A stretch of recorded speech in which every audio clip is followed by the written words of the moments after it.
प्रश्न का उत्तर अंदर से आएगा तो ही सेटिस्फैक्शन होगा, तब तक ये प्रश्न ही होगा। तो कैसे ढूंढे हम उस अविनाशी? हाँ बोलिए अनीता जी, बोलिए।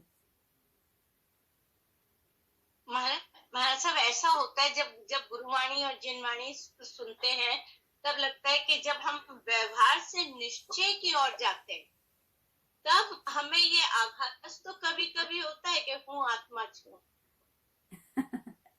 हाँ, ये व्यवहार से निश्चय की यात्रा करते हो तब आभास होता है, पर इस आभास को बरकरार नहीं रखोगे तो आनंद नहीं मिलेगा। फिर सुख की खोज चलती रहेगी हमारी। आकुलता व्याकुलता चिंताएं कहाँ मिटेगी? समस्याओं का समाधान कहाँ है? स्वाध्याय ने हमारे जीवन को सुलझा हुआ कहाँ बना दिया? अभी तो उलझने मिटी नहीं है। अभी तो जीवन में कितनी समस्याएं, कितनी उलझने बची हुई है। अभी तो कितनी शिकायतें हैं, कितनी रंजिशें हैं, है ना? कितनी अपेक्षाएं हैं। पुत्र से अपेक्षाएं हैं, रिश्तेदारों से अपेक्षाएं हैं। तो मैं हूं, ये आत्मा का जो सत्य है, ये अगर कुछ कुछ फ्लैश में आएगा, कभी कभार 4-6 महीने में एक आध बार आएगा, तो हमारी समस्या का समाधान नहीं होगा। समस्या का परमानेंट सॉल्यूशन यदि करना है तो उस निश्चय में जाने का पुरुषार्थ निरंतर रखना होगा, तो ही आप आपकी समस्याओं का समाधान कर सकते हो। आपके सुख और दुख को मिटाने की शक्ति केवल आपके अंदर है। वो तो भक्तिवश हम भगवान को कहते हैं कि भगवान तू सुख को देने वाला है, तू दुख को हरने वाला है, किंतु आपका सुखी या दुखी होने का कारण केवल आप है, और आपके सुख दुख का निवारण भी आप ही कर सकते और कोई नहीं कर सकता। साक्षात तीर्थंकर भी नहीं कर सकते, गुरु भगवंत भी नहीं कर सकते, कोई नहीं कर सकता। आपकी जिम्मेदारी आपको लेनी है, आपके सुख दुख को आपको मिटाना है, और शाश्वत आनंद को पाने की पुरुषार्थ को भी आप ही को करना है। तो मैं आत्मा हूं, ये अनुभूति होती है तो बहुत अच्छी बात है, पर इस अनुभूति को गहरा करना है, इस अनुभूति को निरंतर करना है, इसकी प्रक्रिया को दीर्घ करना है, तो आप जीवन को एक अलग लेवल में जी पाओगे। अभी कैसे जी रहे हो?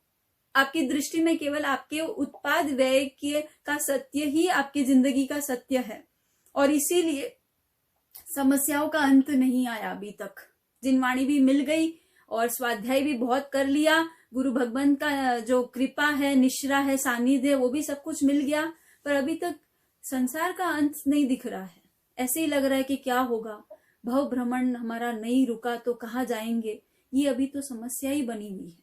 जिस दिन आपको आपका ध्रुव तत्व नजर में आ जाएगा, आपकी दृष्टि में आ जाएगा, वो गुप्त, वो रहस्य आपकी आंखों में आ जाएगा, उस दिन ये आपको इस प्रॉब्लम का सोल्यूशन मिल जाएगा। आपको ये प्रश्न आएगा ही नहीं कि मेरा अब संसार का अंत कब आएगा। आपको संसार का अंत दिखने लगेगा। आपको दिखेगा कि बस अब मेरा संसार का समय पूरा होने वाला है, अब मेरी रखड़न मिटने वाली है। क्योंकि जब आत्मा की अनुभूति होती है ना, तो सबसे पहले अनंत काल के भटकन की विश्रांति होती है, विश्राम मिलता है जीव को। जैसे आप धूप से 4-6 घंटे बाहर भटक भटक के जब घर में आते हो और एक क्षण बैठते हो तो आपको कैसी राहत मिलती है, वैसी अनादिकालीन भटकन की राहत आपको मिलती है जब आप एक क्षण के लिए सम्यक दर्शन का अनुभव कर लेते हो। और आपको फिर ये प्रश्न कभी नहीं आता जिंदगी में, सम्यक दृष्टि को ये प्रश्न कभी नहीं आता कि मेरे संसार का अंत कब होगा, या मैं कौन से गति में चला जाऊंगा, मेरा क्या होगा। ये दुख उसको कभी नहीं सता था, क्योंकि उसको दिख गया है, उसको किनारा दिख गया है। हमें हमारा किनारा दिख ही नहीं रहा है। हम अभी भी संसार के समुद्र में, हमारी नैया जो है डोल ही रही है, और हमें दूर दूर तक कहीं पर किनारा दिखता ही नहीं है। तो इसका तात्पर्य है कि हमें हमारा ध्रुव तत्व समझ नहीं आया, मिला ही नहीं हमें।